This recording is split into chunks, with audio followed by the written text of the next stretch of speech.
Live. It's time for me to go live.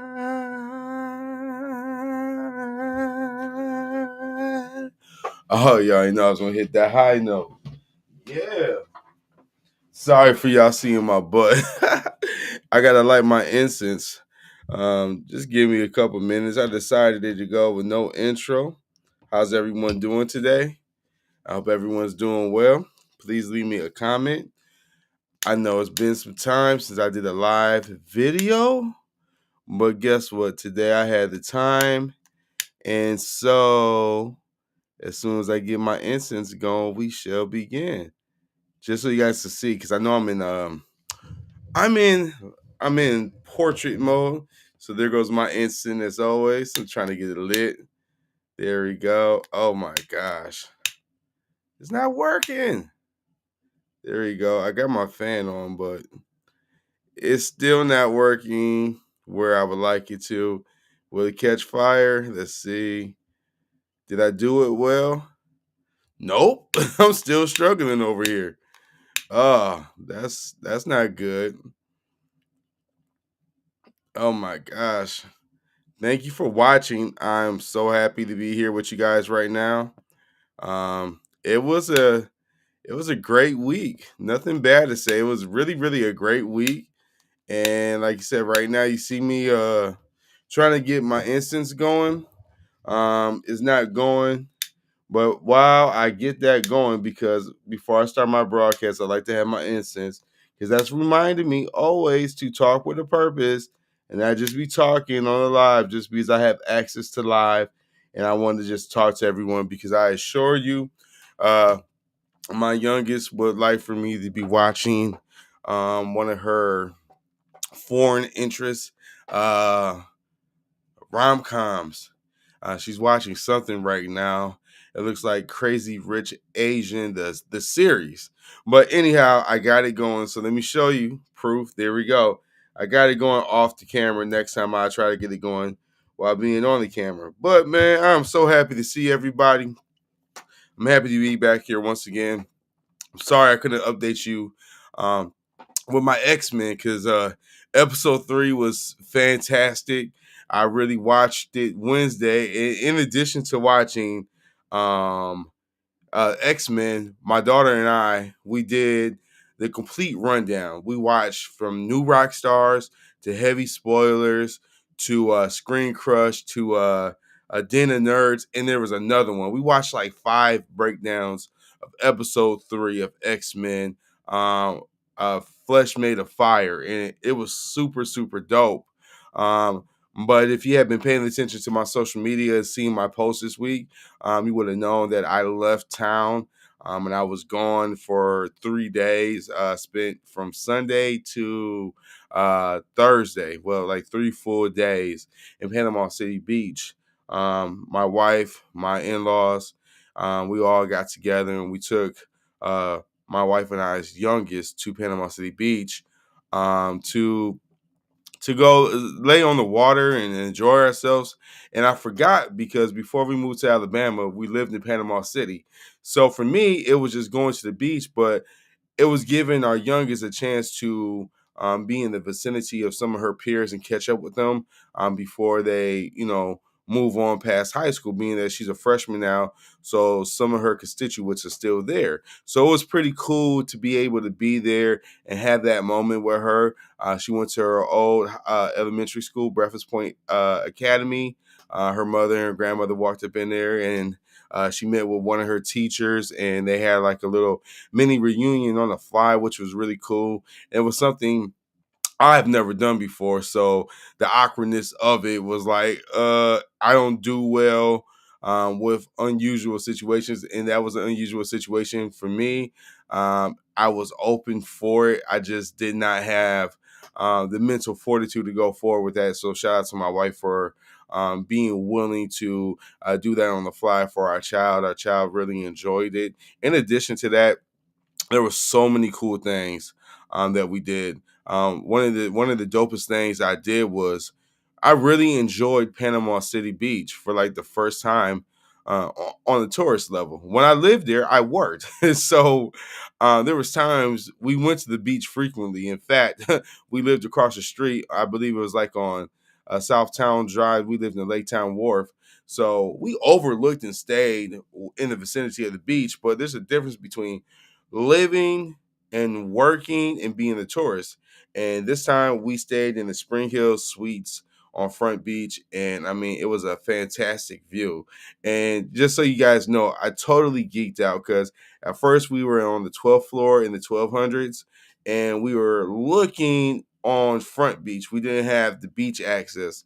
But for our final night, we went ahead and used our upgrade and we stayed in, guess what room? I stayed in 616, which of course is the Marvel Universe. And we had a fantastic view of the beach.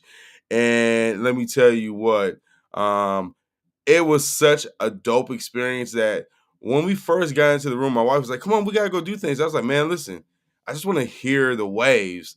And not only did I hear the waves, I had went outside and I had set up my tripod because I'm always doing like a video and making like a tutorial. And I seen someone write something in the sand, and guess what they wrote? They wrote BFF Trump 24. And to me, it was nothing. I was just recording it. And I seen this lady, she was walking the beach, and out of nowhere, I think she was reading it the same time I was reading it. And this is on my TikTok, so you guys can take a look. And this is also on my Facebook and all my other social media platforms. What she did was took her foot and she ran across it. And my wife and I was like, "Oh, this gotta go viral." It didn't go viral. We got like 7 views on there, 7 likes or whatever, like 75 views and like 7 likes. But still, for me, it was dope to be in that situation and capture that moment. And I just was like, wow, this is pretty fantastic. So if you go to my TikTok, that's where you will see where this lady just took her foot and ran through whoever put BFF Trump 24. And I thought that was hilarious. And for the most part, it rained continuously for the first 2.5 days. But the third day, it was like beautiful, like super beautiful. Couldn't ask for a better short vacay from home to take our daughter because like today's Friday and we've been home for 2 days and we've been rested. She washed her clothes. So normally when we do a vacation, like we come back the day of or the day before, and then like the whole house is just in disarray. And it takes us like a whole week to, reset and get everything back together. But this time that was not the case. So I was really, really, really happy with the length of time. Normally I would had wanted to stay longer, but we caught it for a phenomenal rate. And then like Wednesday, they went up to like, I think it was like $364 a room. And we're like, yeah, no, that's cool. We had enough of this beach. But what I want to share with you guys is that from the very beginning, I did shoot a live video. Well, not a live video, but I uploaded a video and streamed it for a prolonged period of time. And you guys seen it. It was me and my family was at the Shrimp Basket. We were at the Shrimp Basket on Front Beach, and they got a all you can eat seafood Sunday through Thursday, and it consists of catfish, whitening, popcorn, shrimp, fresh shrimp, and I think that was all 4 options. So it was 4 adults. Our daughter's vegetarian, so she didn't want none of that. And it comes with unlimited sides. And it had like, I want to say 8 sides you could choose from. And you can rotate those. So if you get grits and broccoli, you can go back and get green beans and fried okra. Uh, all in all, I spent like $106. And I'm gonna tell you this, I got my money's worth. But the crazy part was this: the food was just amazing. I'm not a fried okra guy. I do not eat fried okra. I don't eat okra, period. But their okra is so fried and so good that I enjoy the okra with their tartar sauce. Like I am hoping that the next time I go to Shrimp Basket, because I know there's one in Pensacola, and I plan to be there soon. And I think there's a couple other shrimp baskets. But the next time I go there, I got to get the tartar sauce and the hush puppies. They were phenomenal. The service was great. The ambiance was cool. I felt like I made like 5, 6 friends just sitting at the bar with my father-in-law while we were waiting for a table, having a Jack and Coke. And we just had like a really, really good time. Um, So shout out to Shrimp Basket on Front Beach. I really appreciate a place that has a good service.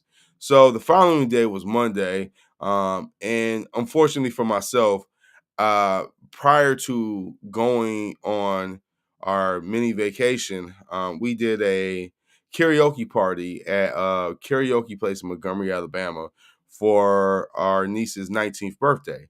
So we ended up spending like 3 hours, and this place is, I can't give you the name. Actually, I could, but this place is off Vaughn, and is off of I want to say Vaughn and Bell Road. So I'm gonna go find it for you real quick so I can give a shout out to the karaoke place.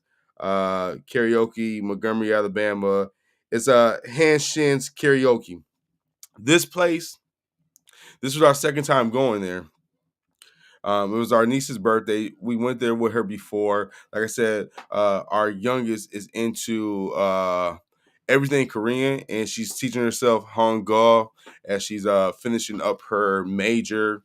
Well, I don't want to say major, as she's developing her artistry at her school.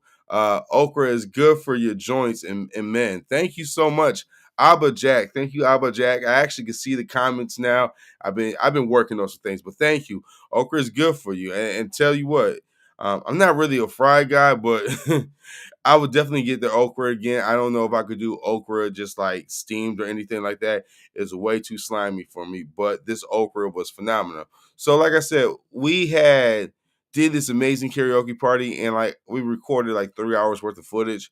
And I am just like into editing and making content. But there's content I make for the public to consume, and then there's content I make for my family to share with them, for all our family members from Ohio to Texas to Florida to New York, Chicago, California, you name it. We share these videos and I keep them private. So the first day, I wanted my mother-in-law to see the video of us doing the karaoke because it went from subtle to spicy, and like everyone was getting into it. My wife and I, we found a new song, that Chris Brown, like "Please Don't Judge Me." Like, I think that is our song. After being together for like 6 years, it's kind of crazy to know that, oh, all it took was us to do karaoke to finally like come up with a song. Because other than that, when we're being petty, we like to play two songs. The one song my wife likes to play is Teddy Pendergrass TKO. I think I better let it go. And then I always want to play Tony Braxton Unbreak My Heart. And that's just when we being petty with each other because, like, she's a logical person, but she can be extremely emotional. And I don't get the thing. I think she played Teddy Pendergrass one time, and it's always like that song she likes to play when she's poking the bear and making fun of me. So those are our two songs. But when we started singing Chris Brown, "Please Don't Judge Me," it was like, wow, it was so powerful. We're like, please don't, and the words resonated with us. It can get ugly before it get beautiful. And like, I don't know how long you've been in your relationship. My relationship has been 6 years, and there's not a moment where we are not facing adversity, just trying to coexist with each other. But long story short, Monday, I spent the bulk of the day putting together this video. And as soon as I went to go save it, I left to go to the liquor store on Front Beach, because I wanted to drink some red wine and just unwind and relax. And I get back, and all the memory on my MacBook is like full to capacity. And I did not realize that I did not have the original copy no longer on my phone. So I deleted one of my videos. And unfortunately for me, I had an ABC recording going on, meaning that I recorded from the left, right, and then me and my daughter interchanged, and we both held the phone and went guerrilla style because these karaoke songs just took over. Um, so I lost the original three cut edit where I had three different angles to edit the video from, but we still made it work. And by the end of the day, even though I was exhausted, I was able to render the video, and we made the video. And subsequently, my mother-in-law was able to watch it. She was able to enjoy it. And so was my father-in-law. He was there, he was present, but we had did another video for him for his birthday not too long ago, and they all got to watch it, and I got to be the chauffeur and drive them around. It was a really, really fantastic time. So that's what took place for the most part on day one. Besides this, um, My wife and I, we are frequent Marriott connoisseurs. Matter of fact, we're both Titanium Elite. And this Spring Hill Suites was not like some Spring Hill Suites. We had just did a Spring Hill Suites early March in Sugarland, Texas, for another event that we went to for a family member, and it was pretty much what you expect, just the basic hotel. But what really makes these hotels a little bit livelier now, especially going with my in-laws to a lot of these locations, is that we always get a joined room. So when you have that joined room, it's like you have a suite already, and y'all can just go back and forth with each other, and it's real cool, and we really enjoy it, and we have a lot of fun. But for this instance, it was totally different, and they had like a game thing going on in the lobby, and people were having a blast for the kids. They were doing music genre bingo. But me and my in-laws, we wanted to play spades. Now, previously, like a few months ago, my wife and I sat down and we did the unthinkable because the whole family is engulfed into spades. But there's a story of my wife and her sister doing what we call a blind 10. A blind 10 is at the end of the game or whenever you choose and elect to do it, before you get your cards, you just bid 10, which is a flight. And, the probability of you just getting a blind 10 um, it's not good. Like if I would try to put the odds together, I'm sure my device would tell me the odds, but just say you call it 10 out of 13 books on the fly. That's pretty impressive, and that doesn't normally happen all the time. So in this case, my wife and I, our backs were against the wall. We're building up to 350. My in-laws had 344. My wife and I had 41 points. We called blind 10, and guess what we did? We got a blind 10.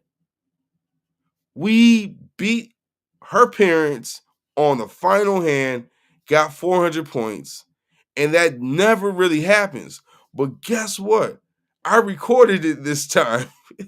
So it was like, okay, the first time we did it a few months ago, I sent like the score to the family, said we did a blind 10, but there was no visual, there was no real documentation. It just kind of happened. This time I had documentation. I shared the video with the family. Sorry, public, you won't get it.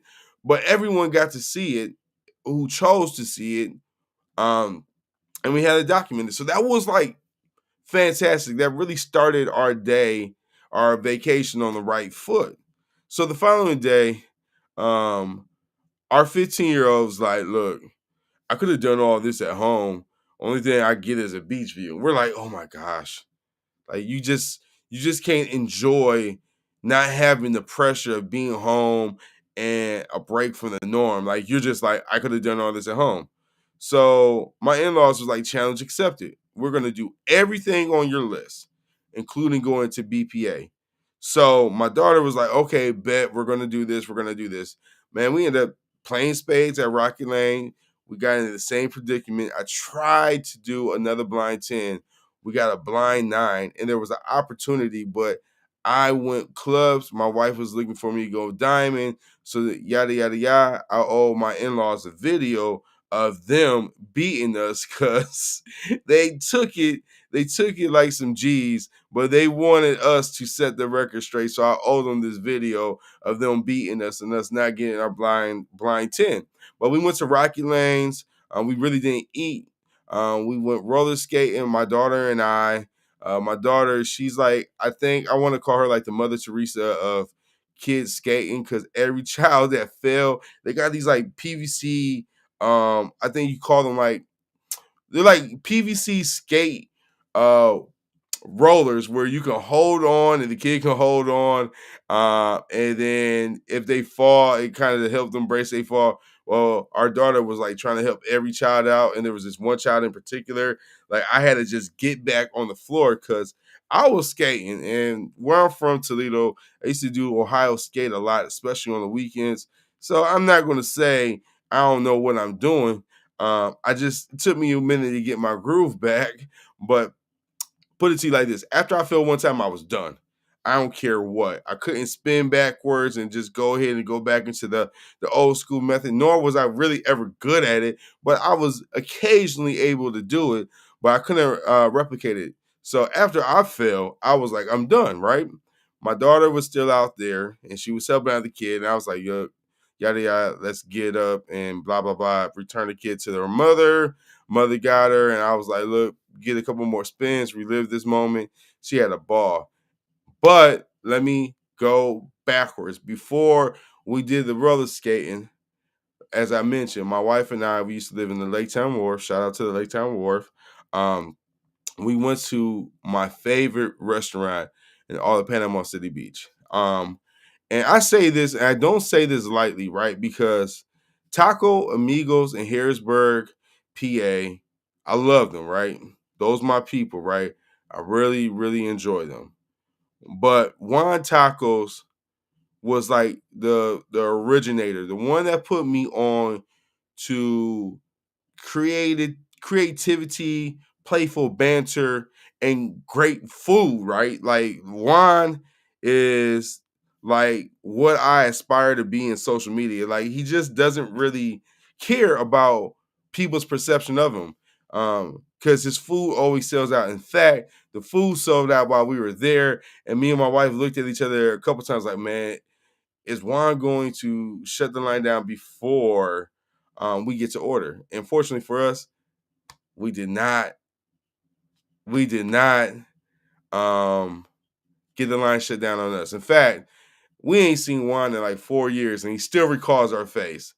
It's midnight in UK here. Good night, Abba Jack. Um, so what ended up happening was me, Juan, my wife had a conversation, and it was good catching up. It was like we was really catching up with an old friend. I don't know if he sees us in that regard, but we kind of see him in that because that was like helping us establish ourselves. When we were hungry, Juan would feed us, and we would just eat his tacos all the time. So if you're ever in Panama City Beach, please go check out Juan Tacos. Don't be discouraged because Juan is a colorful person. He's very passionate about his food and he's a people's person. But, you know, Juan is Juan and you will find out. But he made this grilled cheese, I want to say carnita with strawberry jam and brie. And it was like fantastic. Unfortunately for us, we missed out on the rice and beans. They were sold out. My wife and I wanted to wait for some more because he got his rice beans. You pour a little queso with his sauce on it, and I was like, Juan, you know, as soon as he see me, I was like, Juan, you got your sauce still? He poured it up like I got it right here. I'm like, bet. So long story short, got my mother-in-law, our daughter a quesadilla, like a kids meal. I got three. You have to get his beef tacos. In fact, if you're not a meat eater, just go ahead and get the beef and put it to the side for someone you love because they will really appreciate you. I don't know how he does it with cilantro and onions, but his ground beef tacos are like A1. So outside of Juan Tacos, going to BPA and going to Rocket Lane, we literally did nothing else. We went back to our room and we laid it down. Oh no, excuse me. I lied and I'm sorry about it. We went across the bridge to Panama City because I'm not sure if too many places from Central Alabama to the Panhandle where there's a Golden Chicks, where there's a Golden Chicks in Panama City. And we went there and we got the tender meal with the spicy rotisserie tenders, or the spicy tenders, excuse me, they weren't rotisserie. And then after that, we ran across the beach and went to Back Beach and we went to Sweet Frogs and I got like the best. And you guys are gonna see it in the video. So this is just the live stream, but I'm gonna show you the visuals in the video. But I had the strawberry shortcake with um the salty pretzel, and then I got it with some marshmallows, some peanut butter, like the marshmallow cream peanut butter. Then I got like a raspberry drizzle with some graham cracker dust, some peanuts, some walnuts, some almonds, um, dude, it was everything. It came to like $7, my ice cream cup. But when you see the video, you're gonna be like, oh my gosh, it was worth it. And it was like I was eating a liquid um raspberry cheesecake with nuts all over it. It was fantastic. So our daughter was like super happy because between myself and her grandfather, we went to every destination that she desired to go to. And I just want to say shout out to everyone watching. I really appreciate you guys keeping the stream going, man. I'm really proud of seeing these numbers. It really does something to someone such as myself who as I told my brother, he was like, so yeah, when you do these live streams, how do you do them? I'm like, I'm a one person monologue. I like to recap everything. In fact, I want to tell you guys know I've been having this ongoing story. So my homeboy hit me up and he was like, yo, let's do this podcast. And I'm like, okay, cool, cool, cool. I had to pray on it for a moment because I'm like, you ghosted me for like a couple months. Now you want to come back on and do it. And I didn't feel like there was no sincerity, no apology, no nothing. But I said, I'm not going to let the devil use me. I'm not going to let the devil use me. I said, I'm going to let God use me. So long story short, I told him like, yo, let's get on, let's do this Friday. But because, excuse me, because of my schedule, things didn't pan out where I could get on board. So hopefully we'll be doing that one real soon. And I can't wait to bring them on board. I'm gonna do a real rollout because that's what we actually have to try to avoid. Is letting the devil use us. Case in point, yesterday I failed. I always say I got a threshold. Everyone has a threshold of different things. My wife is a conversationalist, and that sometimes I could be a super introvert where she likes to say, I got about 10 questions in me. After 10 questions, I'm ready to shut down. I don't know about you guys, but I was watching that new Row House with Jake Gyllenhaal and Conor McGregor, and I'm almost done with it. And like I was so engulfed in the movie, it was like, I was in ISO mode. Like, what? If it's not important, just leave me be. Just let me be. I really don't have nothing. And like I always tell my wife, um, whatever you decide, I'm usually good with. But in this case, she wanted to have another conversation with me. I was like, dude, I don't want to have the conversation. So I'm like, I've learned one of these things that you learn when you've been with someone as long as I have been is that you don't need to be so animated with your words. You could just let your no's be no sometimes, but that doesn't mean that they won't come with a consequence. So I let my no be a no, and before I knew it, we pivoted and just sit there and say, hopefully things get better in our home, but just continue to pray for us. So it was like one of those situations that occurred where I'm watching this movie and I'm like, dude, this movie's everything. But in hindsight, I wish I would have responded. And that's just something that you have to continue to work on. In fact, I woke up this morning, I was watching TikTok, and there was a gentleman that says that, beyond your wife, like you're supposed to love your wife, but beyond your wife, especially with someone like myself, I'm from the Christian faith. You're supposed to love God because loving God and loving Jesus allows us to love even more abundance. And please don't quote me on my scripture because I know I got a question I got to respond to because my wife told me catfish has cycles. And I believed her because I was like, why don't you eat catfish? And she was like, catfish has cycles and it's like a bottom feeder fish and it's not of God. And I was like, oh, that makes sense because they were eating whitening. And oh, I forgot to tell you guys this. Sunday, we stopped in Greenville and we went to Shoney's. And Shoney's had fried catfish. And we thought we were going to catch the breakfast. We didn't catch the breakfast.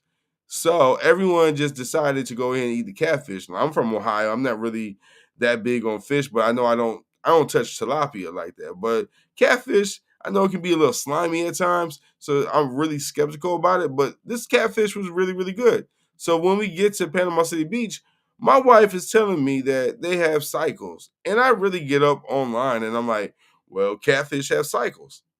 Someone asked me, like, did you say catfish has cycles? And I'm like, look, I know I got to respond to you. I will respond to you. but I stand on business. That's what I was told at the time.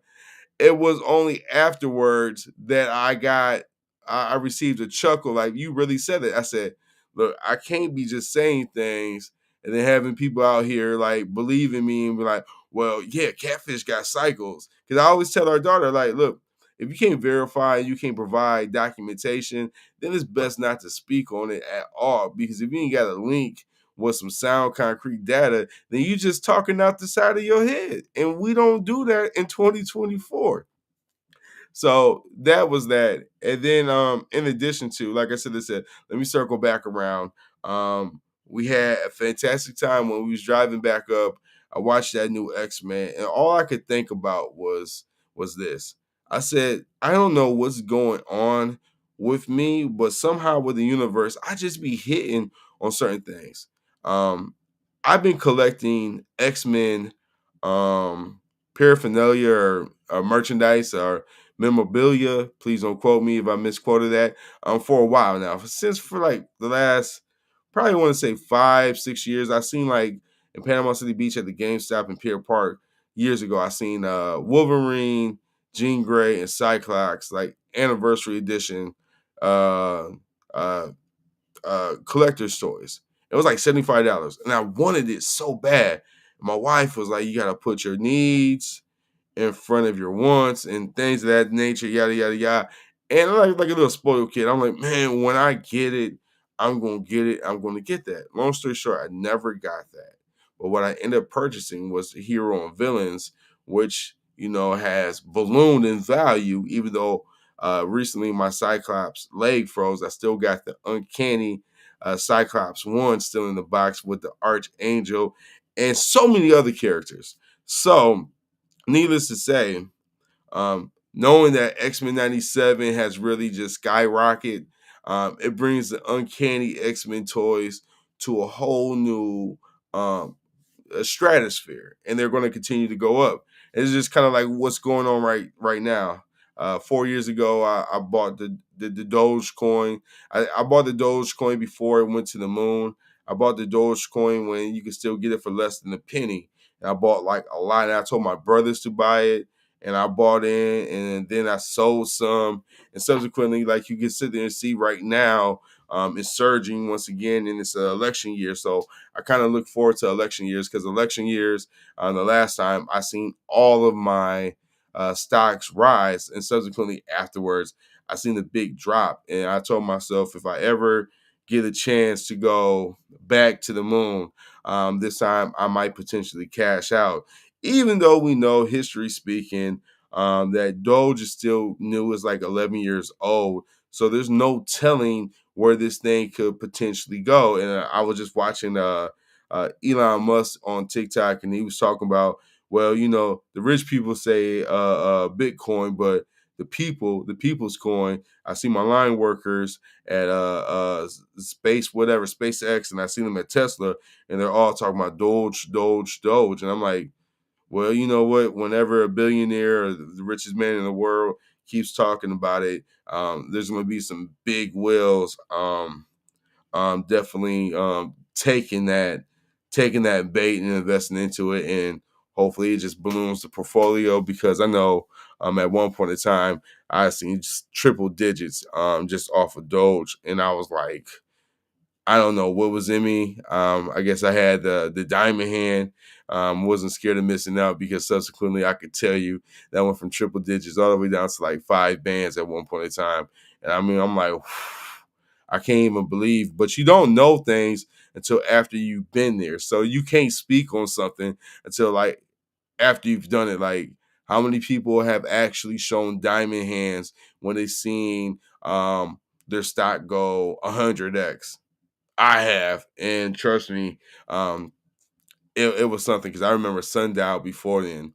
Sundial went 2x, and I cashed out everything. And then subsequently, Sundial went like 5x like 3 days later, and I was sick about it. So it's a learning curve. We have to learn, and sometimes we have to give ourselves grace and understand we're going to make mistakes along the way, or there's decisions that in retrospect we're going to look back and be like, look, I wish I could have done that.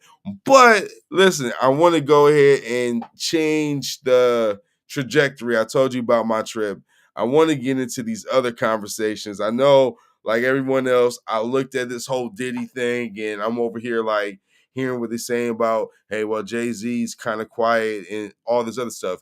In fact, there's been so much noise. I followed 50 Cent, and every now and then I have to unfollow 50 Cent because um, he puts out great content, but then sometimes he puts out that content where you could just sit up there and just follow it and read it and indulge in it. Before you know, it'd be like, man, what? It went from daytime to nighttime, and all I've been doing is scrolling my phone. That's why I'm such a advocate to not get in on any technology.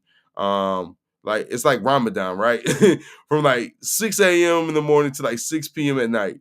Then I can get on it. But that's after giving myself, excuse me, 12 hours of time to, be a parent, be a husband, do chores, do things of that nature, and really, take advantage of the day to the fullest extent. Then afterwards, then I feel a little bit better. But like people like 50 Cent, like I promise you, you could go from scrolling his social media to like watching the TV shows, and he's like, dude, I just gave you like 8 hours of my day. Like, usually when I give my job 8 hours out the day, I get a paycheck. I just consumed your product for 8 hours, and you entrapped me on phone and both the whatchamacallit, the TV. That's like me wanting to watch BMF. I have not watched BMF yet because I know when I watch it, it's kind of like how I feel about the X-Men, but I'm hooked. I have to watch the X-Men on Wednesday. But BMF, I can wait until it's concluded. In fact, I want to wait for Power 2 season 4 to conclude before watching any of it either, because I know I want to just run through the whole little plot and see the end conclusion, because how they ended season 3 was crazy. But anyhow, 50 was just out here rocking because apparently his newest son, or his baby boy he has now, his mother is affiliated with Diddy, and he's saying these words like SW and things of that nature. And then I was looking at the picture they have of Diddy in a mugshot, and the dude not looking anything like the persona that we know and things of that nature. And it's like, how could you not really see any of this stuff and not comment on it? For me, I seen it. I just comment on it, and I would just tell you this: it's entertainment, right? It's entertainment. Learn from it. There's a minister of the Islam faith that says, when you see someone down, learn from it, right? Because you could be the very next one. So I humbly sit and say, listen, we live in a culture that we learn from it.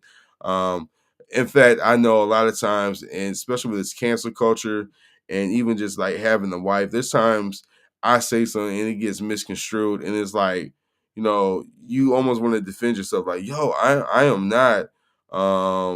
I am not masculine and arrogant. I gotta put it like that, like, because I believe in empowering women.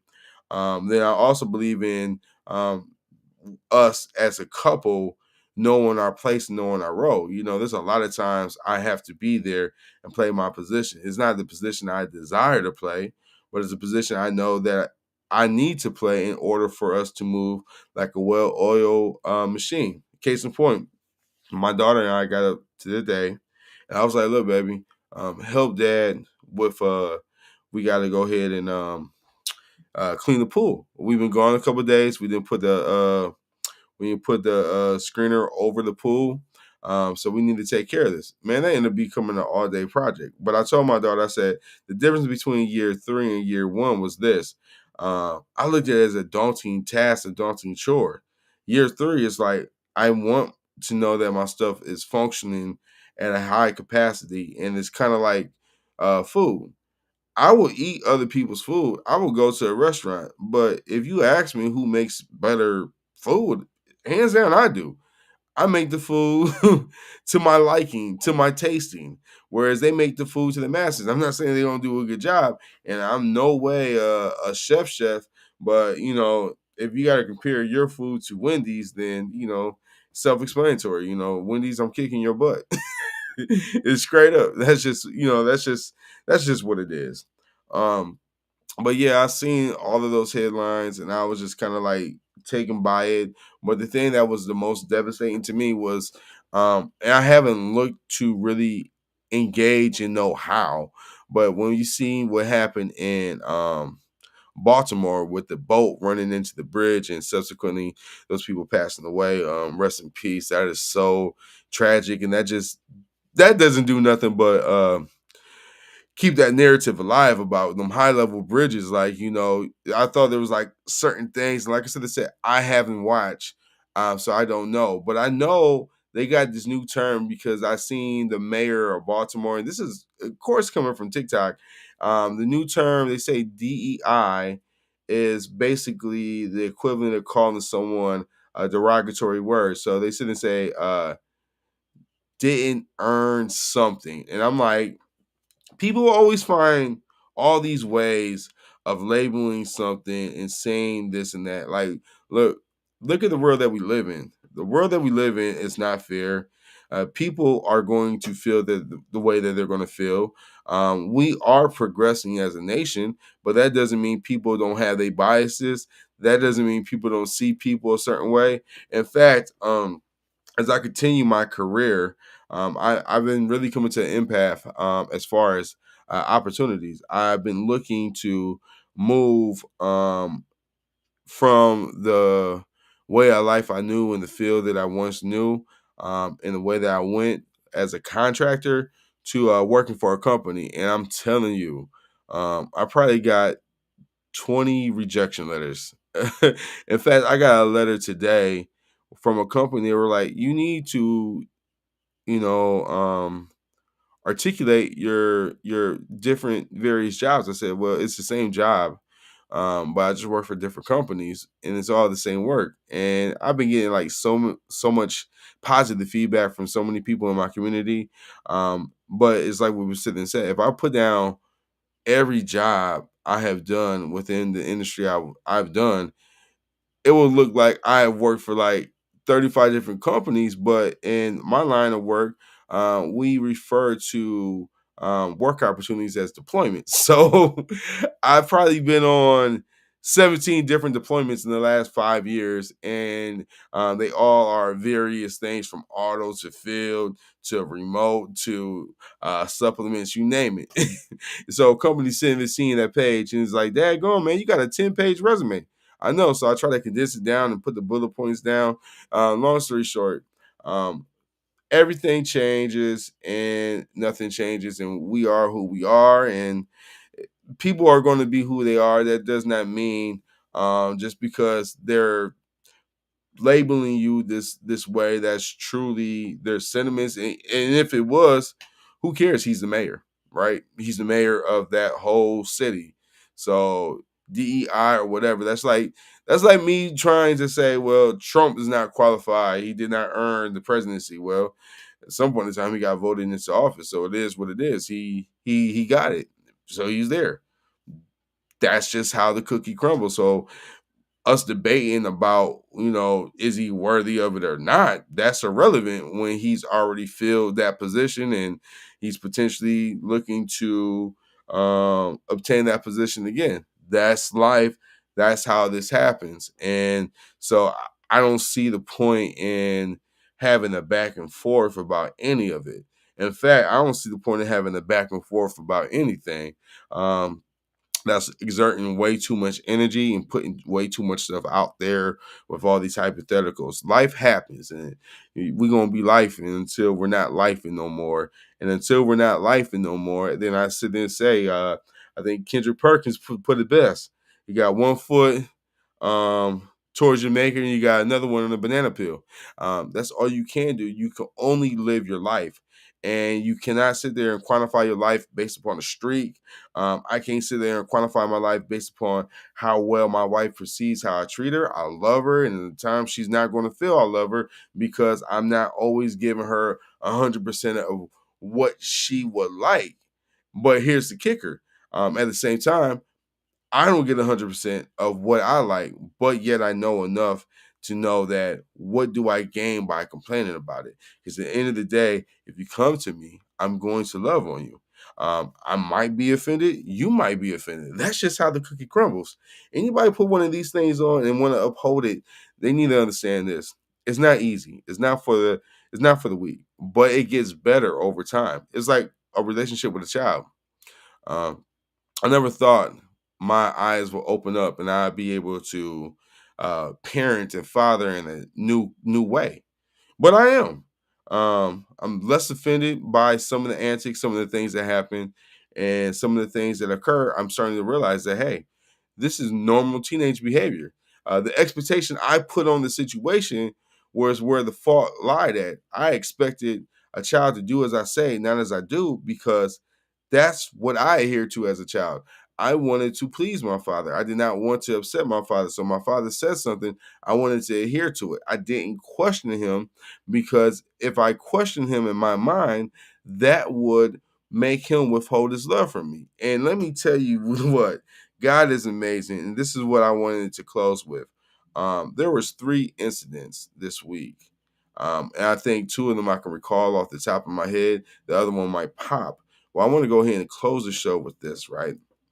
We were at the beach, and the night before we left, I decided to do something different.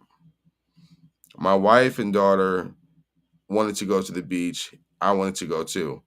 Normally, I grab all of my possessions, and I would just carry them with me. But I didn't bring a bag down, nor did I think about carrying the sandals. But one time we was in Venice Beach, my wife lost her sandals in the sea, and I had to sacrifice my sandals for her because, of course, I'm not gonna let my wife walk barefoot. I'm gonna step on the ground barefoot first.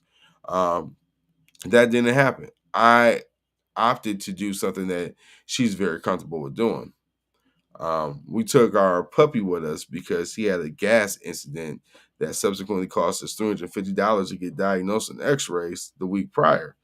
Um, and Sunday when we went to Shoney's, she was like, "Roll the windows down so you can get some air." And you know me, giving like a little crack like that, right? She's like, "No, that won't do. You gotta roll it halfway." I'm like, "I'm not rolling the window halfway. You know how much technology I have with me? Like somebody might go inside the vehicle and they might, take my stuff and then I'll be vulnerable because let's call a spade a spade. I've been robbed before. And once you have gone into your home and your belongings are taken out your home, you become a prisoner at times. And I became a prisoner and I never really got over that feeling of knowing that someone broke into my house and took my belongings. So me leaving my stuff available for someone to open up a door and take out is absurd. My mama used to have that policy. She was like, "I'd rather they just take it out my car than break my window." Then what's the point of having it if you're not going to guard it and protect it? I didn't get her logic in that regard because I'm always going to lock my doors. Now, if I got a puppy in the car and the puppy cannot go inside Shoney's, I understand we got to roll down the windows. But it was hard on me, and I took offense to it. And me and my wife had to take a pause for a minute because of that. And she's an Aries, so when she paused, it's not a pleasant pause. It's like, I really don't like what you're doing right now. So long story short, I did the unthinkable. I let all my belongings just be. And yeah, it was in the middle of the night, but still, I just let it be. We go out to the beach. We have a fantastic time. The next day, I'm sitting on the balcony. I'm overlooking everyone. 7 o'clock in the morning. They're out there at the beach. They're enjoying themselves. They're digging in the sand. They're putting their feet in the water. They experiencing how cold it is. They're running back and forth from it. And I look at the ramp from the hotel to the beach. And what do I see between the steps and the ramp? I see people's shoes. And all of a sudden, it hit a memory. And this memory was before I got robbed.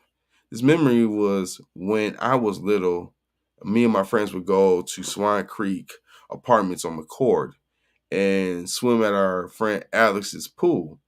And it was me, Alex, Ori, Adam. And we were just having a good time. And I think Steve was with us, and Steve was a Caucasian white boy. He was real cool. He had the guy fade from Street Fighters. Long story short, it looked like someone the bowl cut where someone put a cereal bowl over his head and cut his hair. Yeah, that's what he had, because it was like the fade without the fade on the side. It wasn't blended. It wasn't like the Travis Kelsey. Okay, this was just the bowl cut fade. And that's from Northwest Ohio, not Northeast Ohio. Long story short, there's a little kid who came by the pool, and I had some Perry shoes, and for whatever reason, eeny, meeny, miny, mo, he chose me. He took my Perry shoes and he threw them in the river or the creek at Swan Creek. And I was furious, but this kid couldn't have been no more than 7 years old. I was like 14. Did I want to beat his butt? Yeah. But did I realize I was bigger than him? Yeah. Was I hurt? Yes. And I told my wife this after coming to this epiphany. I said, you know what? Yesterday when we went roller skating, our daughter ain't think twice of it. Said, hey, Dad, in order to get some roller skates, you gotta get them some shoes. Well, Dad ain't thinking. I got some green apple Yeezys on, right?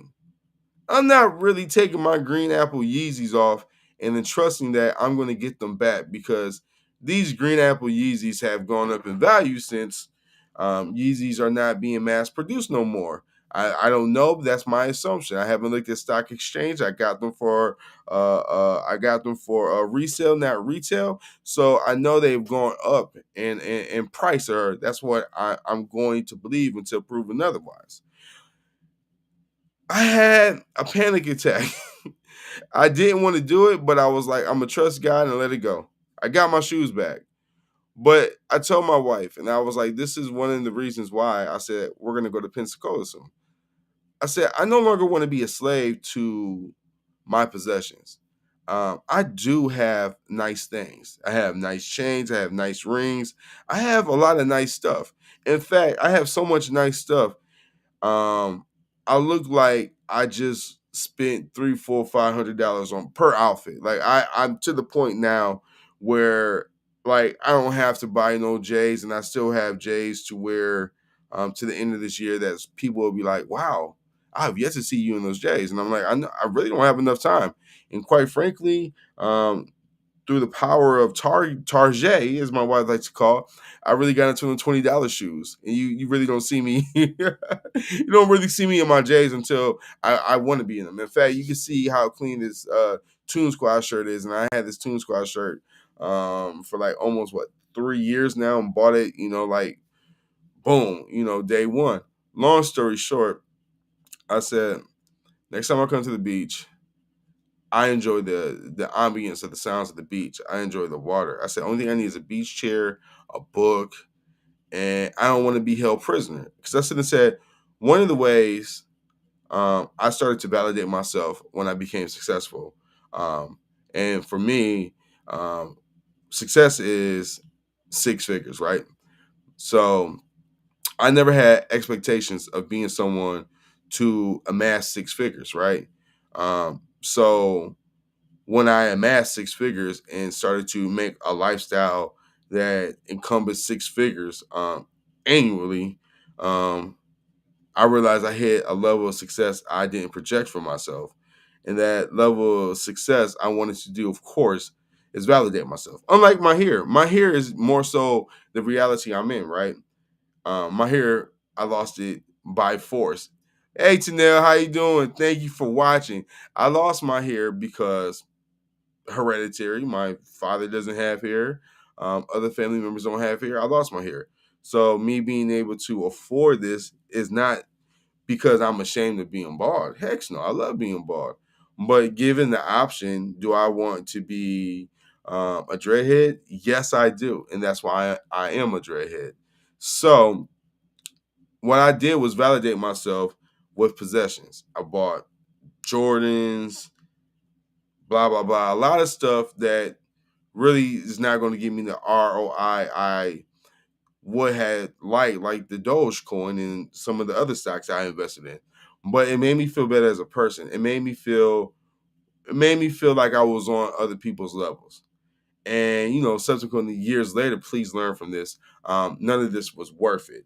But it was my mentality and where I was at because I had a point to prove because I felt like a black sheep. I felt like people looked at me and they judged me based upon appearance and based upon the fact that I was like a 28-year-old living with my grandmother working at Panera Bread, uh, taking care of both of my daughters. Like Ti says, motivation. I got on my job. I did what I needed to do, and subsequently from there, things started to manifest itself. But I started to buy into my ego, my cockiness, and all of that other stuff. And then, over time, I then realized like this week where this all stemmed from.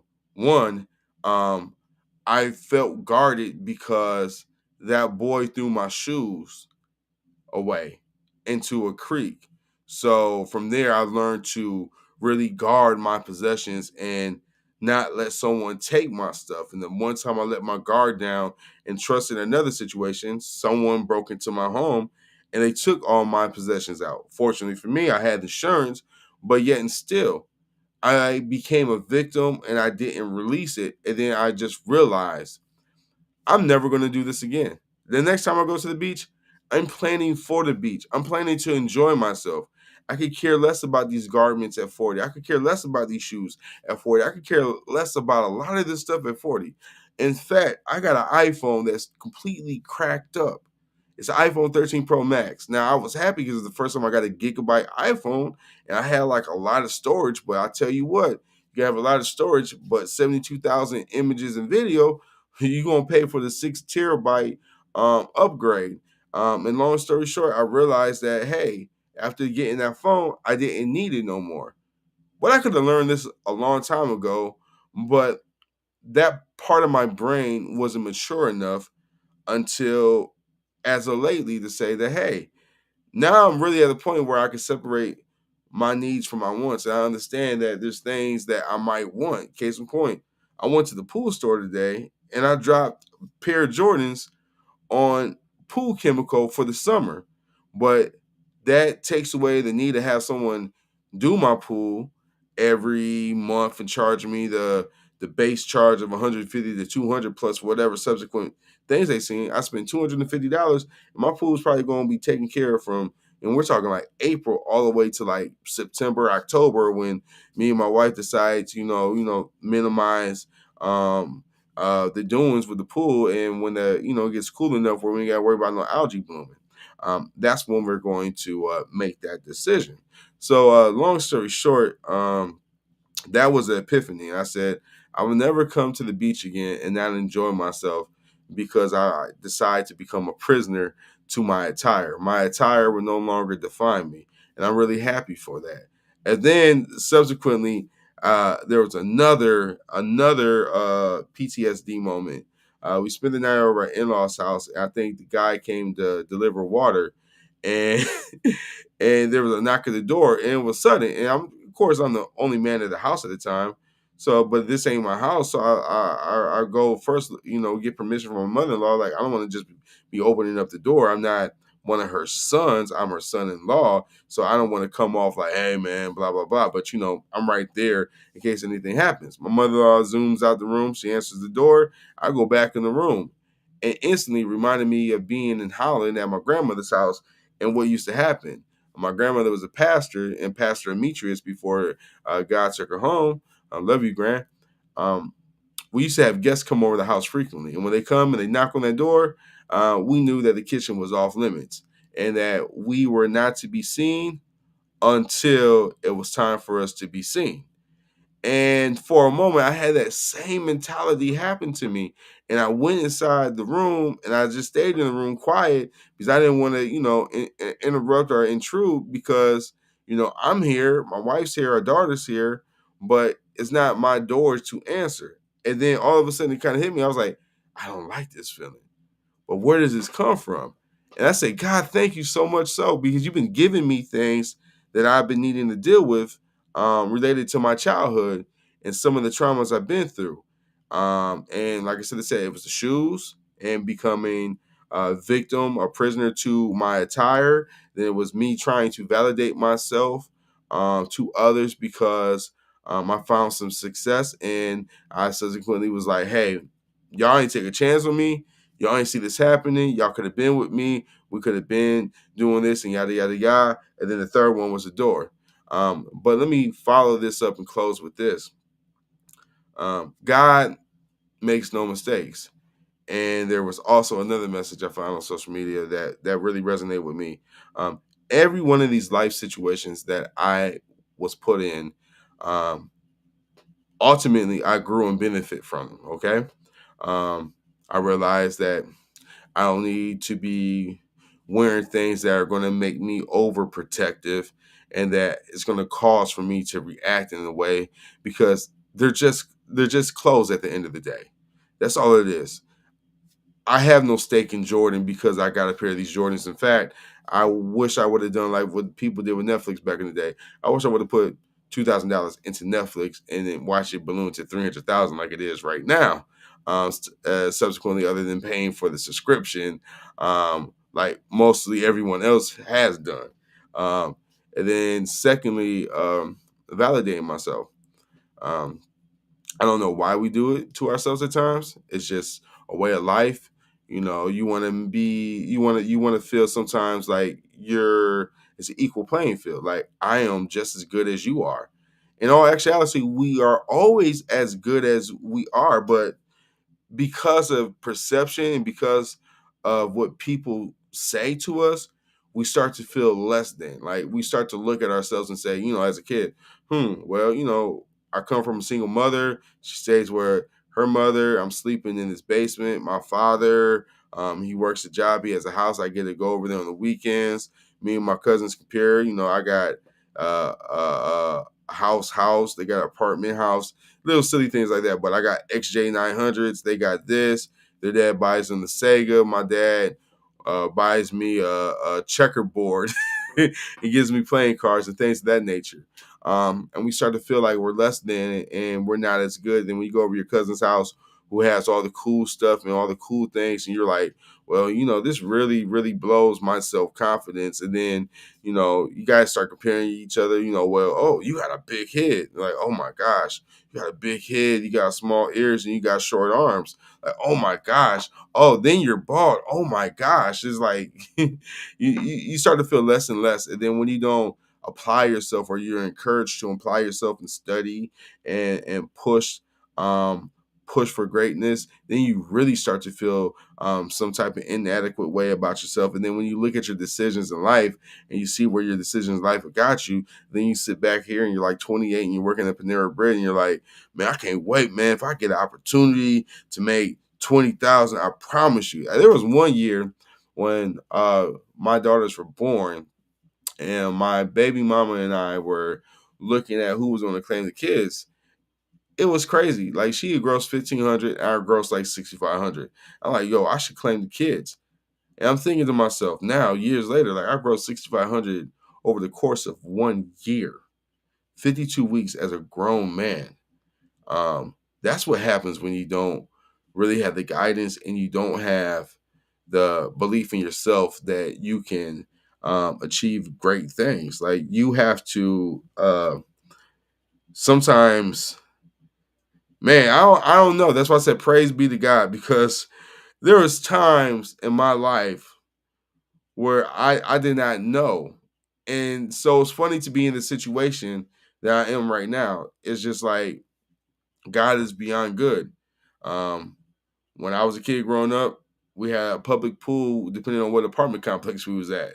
When my mom moved to Oak Hill, when I was a junior in Rogers, we had a pool. You know what I'm saying? It was open to, end of May to the beginning of September. I remember one time I moved to these apartments on Ryewick as an adult. My kids had a pool, and I'm from Toledo, Ohio. So you only have like a 2.5, 3 month span to have a pool.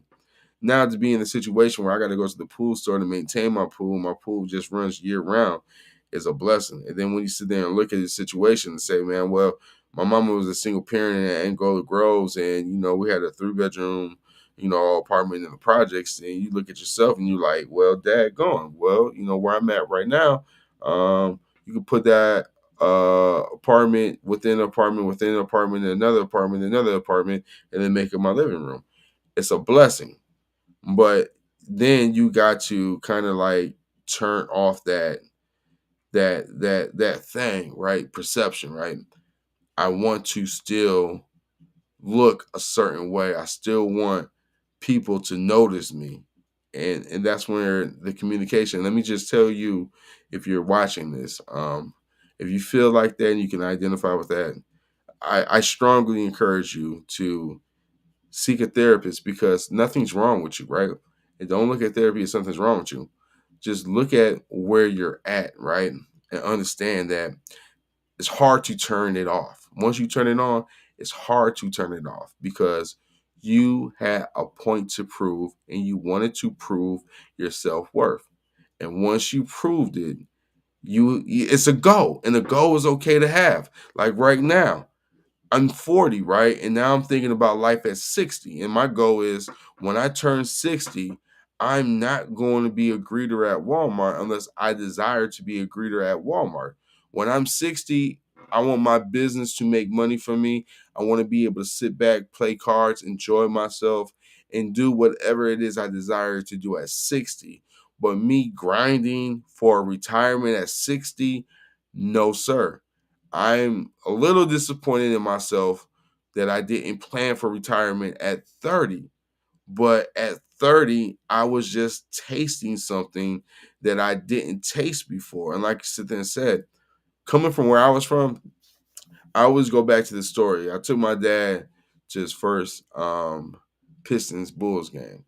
Now, before his first Pistons Bulls game, I took him to a Pistons and Spurs preseason game where we got to sit dang near 10 rows from courtside. We got it was so funny. We went to the Little Caesar Arena and we bought food, and we didn't know our ticket included the buffet. So I spent like $80 on food, and then we turned around and get the buffet. And me and my dad was like, look, we not going to squander this opportunity. We're going to eat this food, then we're going to go to the buffet and get that food. I don't care. We got big guts. We're going to do like Uncle Leon said. I don't know when the next meal going to come, so I'm going to eat. And that's exactly what we did. We smashed out. But when I took him to the Detroit and Chicago game for the season opener, I bought my dad this fly Chicago Bulls jacket. I bought him a hat. I think I got him a T-shirt. I didn't get him no new shoes. That previously he had purchased some shoes that I paid for while he was in Arizona taking our little brother to off to GCU. My dad looked at me on that ride home and asked me if I was rich. Now I know myself and I know what I see rich as, but from my dad's perspective, he asked me, was I rich? Because he said, I have never been to a Chicago Bulls and Detroit Pistons home opener game, and I've never been confident enough to walk in Detroit with a Chicago Bulls jacket. But you did that for me. And it made me smile. And I guess from where we're from Hawley Street in Nebraska, Toledo, Ohio, in his eyes, I'm what he would perceive to be rich. In my eyes, I'm not rich at all. But having my dad validate me as a man in spite of our turbulence was everything. But it wasn't enough. I wanted everyone to validate me because I did not know how to communicate over at that time that the perception I felt as a child was overwhelming, and I felt less than based based based upon things that were outside of my control. There's a child right now that can see this video, it could be in similar shoes. And they can have the tutelage, or they can listen to these words and realize you are not your parents' decisions, but your you are afforded opportunities based upon your parents' decisions. So, with that being said, you got to seize the moment. You also have to open your mouth up and ask for the help. And that's why I said don't get into this DEI and all this bull jive and all this stuff. If you got a situation like a blind side where there's a person that wants to take you out of poverty and get you in the situation, then so be it. But you make sure you read the fine print. Make sure you got someone there advocating for yourself. Know at 12 years old, you have the power to do whatever it is that you desire to do. You have to play the game, play the system. Me, not manipulate. You got to take the hand that you were dealt and make the most of it. You can do a blind 10 or you can do a blind 9. It's all about you working with what you got. And eventually, hopefully, it manifests itself into something more. I'm living proof. The life I have, I never envisioned it for myself. I thought when I was at Chrysler, I would get a mortgage loan, I would set up shop, and I would have some more children with the woman I was with at that time. But God said that wasn't my dream. God said that's not where I was supposed to be at. Moved to Florida, thought I was going to go straight back to Hollywood within a year. That never materialized itself. Stayed in Florida for about 2 years. Met my wife 2018 in Panama City Beach. Been with her ever since, through the good, through the bad, through the quiet, through the unspoken. And Lord willing, God will continue to have his way in our marriage. Um, but I said this to say this, because you guys know how I am. I like to talk in the full story. Um, Going to Panama City Beach was what I needed. It reminded me of where I came from because my life has come full circle. Panama City Beach was a closing of a chapter and the beginning of my new chapter. And when I left Panama City Beach, I walked away with peace. Still thinking about my oldest to this day. Haven't spoken to her in almost 2 months, but I know God has her back. And in time, that God's will be done. I am super grateful to have spent that time with my wife, my in-laws, and just loved on them. And I'm really, really happy about what God allowed me to see in myself that subsequently opened up my eyes. And even when I thought I was decent, God is working on me to become an even better father. So I appreciate all you guys watching my live stream as always. I don't have no verse for you today. I did not, even though I was going to carry over. And for some reason, can someone explain to me why my incense is still burning? And it's been like an hour. My incense never burns that long. So you can't tell me that God was not in the room today with this conversation. Well, man, look, I love you guys. Stay tuned for the replay. It will be happening. And as always, make sure you guys like, follow, subscribe. And let me just go ahead and drop some of these QR codes just in case you don't know. You can definitely always find me. Well, every time I do this, it always disappears. But look, I can't even do it. But you guys know what time it is. Love you guys. See you guys on the next broadcast, God willing. You guys are in my heart, my prayers. And you guys know how I end the broadcast.